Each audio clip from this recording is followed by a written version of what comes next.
మిత్రమా, ఒక చిన్న మాట, ఎంత డబ్బున్నా కానీ కొనలేనివంటూ కొన్ని ఉంటాయి. అవేంటంటారా? ఆరోగ్యాన్ని కొనగలుగుతామా? ఒకసారి మనము అనారోగ్య బారిన పడ్డామనుకోండి, ఇంకా అంతే. ఇప్పుడు ఏదైనా వస్తువు ఉందనుకోండి, అది విరిగిపోయింది అనుకోండి, దాన్ని రిపేర్ చేస్తే అది రిపేర్ చేసిన వస్తువులానే ఉంటుంది, కానీ యాజ్ ఇట్ ఎలా ఉందో కొన్నాం అలా ఉంటుందా? ఉండదు. ఫ్రెండ్షిప్, డబ్బులు ఇస్తే ఫ్రెండ్షిప్ కొనగలుగుతామా? కొన్నామే అనుకోండి, డబ్బు చూసే వచ్చేటువంటి బంధం అంటే అది ఎన్ని రోజులు నిలవదు. ఏమంటా చెప్పండి.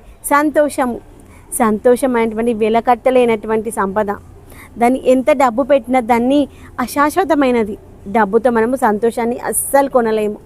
ఏమంటా చెప్పండి. ఆరోగ్యాన్ని కొనలేము, ఫ్రెండ్షిప్ని కొనలేము, తర్వాత చుట్టాలని కొనలేము. ఇవన్నీ కూడా డబ్బు చూసి వస్తాయేమో, కానీ డబ్బు పోగానే పోతుంది. కాబట్టి డబ్బుతో కొనలేనివి చాలా ఉంటాయి ఈ రోజులో ముఖ్యంగా.